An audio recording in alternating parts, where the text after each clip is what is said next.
वैभव गहलोत और आरसीए इस्तीफा मामला। आरसीए के पूर्व सचिव ने उठाए आरोप। पूर्व आरसीए सचिव आरएस नांदू ने एक बड़ा आरोप लगाते हुए कहा है कि वैभव गहलोत के इस्तीफे के मामले में कांग्रेस सरकार के आने पर आरसीए पर कब्जा किया गया था। इसके साथ ही उन्होंने कुछ कांग्रेस सदस्यों को डराकर धमकाकर आरसीए के खिलाफ अविश्वास पैदा करने का आरोप लगाया है।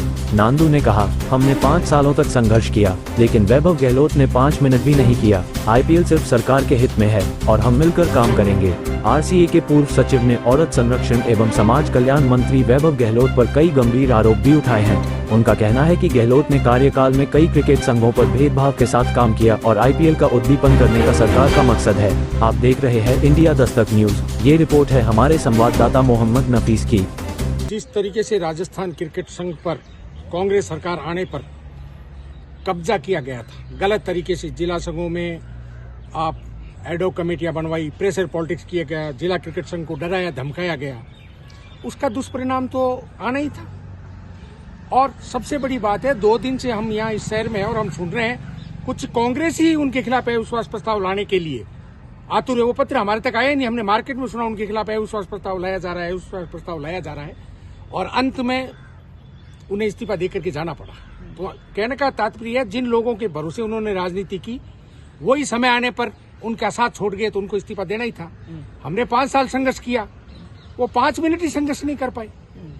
अगर क्रिकेट के विकास के लिए किया था, अगर उन्होंने इतना विकास किया है तो उनके साथ लोग बाग होने चाहिए थे, लेकिन शायद उन्होंने लोगों का मान सम्मान नहीं रखा।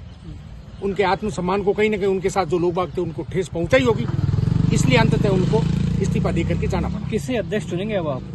ये राजस्थान क्रिकेट संघ में एक लोकतांत्रिक तरीका है, स्पोर्ट्स एक्ट है, लोडा पैनल की अप्रोच है। जो भी as per constitution, as per संविधान होगा, उस संविधान के तहत कार्यवाही करेंगे सब लोगों से मिलकर के। अगले महीने में आईपीएल मैच होने से पहले सब कुछ ठीक हो जाएगा आरसीए में? आईपीएल यही होगा, सब मिलकर के कराएंगे। सरकार के जो निर्देश होंगे, क्योंकि सरकार की भी मंशा वही है कि खेल आगे बढ़े, और खेल आगे बढ़ने के लिए सरकार के साथ हम कदम से कदम मिलाकर के खड़े हैं। जो भी आईपीएल के मैच के लिए जो भी हमारे को सरकार कहेगी कि इस तरीके की कार्यवाही करनी चाहिए, हम खेल के विकास के लिए, राजस्थान की जनता के लिए, दर्शकों के लिए, खेल हित में हम सब मिलकर के काम करेंगे। गोर, गंगानगर, अलवर, बांसवाड़ा, 50 जने, क्या पता कितने जिलों को भंग किया। वो कार्यवाही क्या प्रेम पूर्वक कार्यवाही थी? पूरी दुनिया को पता है रामेश्वर डूडी के साथ क्या हालात किए गए, किसी से छुपे हुए थोड़ी है। उनका वो भी डेमोक्रेटिक वे में पूरे के पूरे नागौर जिला क्रिकेट संघ से बिल्कुल लोकतांत्रिक तरीके से चुन करके आए थे। उनके साथ जो हुआ, तो ये तो सरकार बदली है तो उनके लोगों की निष्ठा में बदली है। उन्होंने जो बंधक बनाए थे, जैसे ही सरकार बदली उनको लगा कि अब हम खुली हवा में सांस ले सकते हैं। उन्होंने खुली हवा में सांस ली और बदलाव आया कि अंत में ये हुआ कि मैंने तो सुना कि काफी लोगों ने उनके खिलाफ अविश्वास पे हस्ताक्षर कर दी। जब उनके पास कुछ बचा ही नहीं, मारवाड़ी में कहावत है, गोदाम ही खाली होगा, माल ही नहीं बचा, तो पीछे उस स्टोर में करेंगे क्या? पूर्ण एक दबाव बनाया गया, इसलिए मुझे रिजाइन करना पड़ा है। देखो ऐसा है, वैभव जी को आज सरकार बदलने का दोस्तपूर्ण बात कहाँ से आ रही है? वैभव जी का जन्म ही राजनीति से हुआ है। जब वो जोधपुर के रहने वाले थे और राजसमंद जाकर उन्होंने चुनाव लड़ा, वो मेंबर भी नहीं थे राजसमंद से, और दादागिरी करके हमारे 3 जिला संघों को आउट कर दिया जब उनको यहाँ मेंबर बनाया गया था, और हमको फॉर्म तक भरने नहीं दिया। इतनी सारी लाठियां पड़वाई हमें फॉर्म भरने के लिए, निर्विरोध करने के लिए।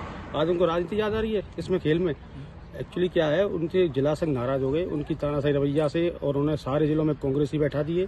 किसी में राष्ट्रीय प्रवक्ता बैठा दिया, किसी में जिला प्रवक्ता बैठा दिया, किसी में अपना महासचिव बैठा दिया, किसी में कुछ बैठा दिया। जो बेचारे रजिस्टर्ड क्रिकेटर थे, सेक्रेटरी थे, उन सबको हटा के अपने लोगों को लागत तानाशाही। इसलिए अब लोगों को तानाशाही अपना रखी थी, लोगों को अब लग रहा है कि भाजपा सरकार आ गई है, लोकतंत्र जिंदा है। ऐसे लोग हैं जिन्होंने खुली आजादी में जीने के लिए मौका दिया सेक्रेटरियों को, वो अपनी आजादी में निर्णय ले लिया। किसको अध्यक्ष चुनेंगे अब आप लोग सब मिलकर? ये तो पूरे सब लोग सेक्रेटरी जो है हमारे जिला संघ के 27, 28, 30 जो लोग हैं मिलकर निर्णय करेंगे, इसको चुनेंगे। 9 में लोग हैं, कोई बन सकता है।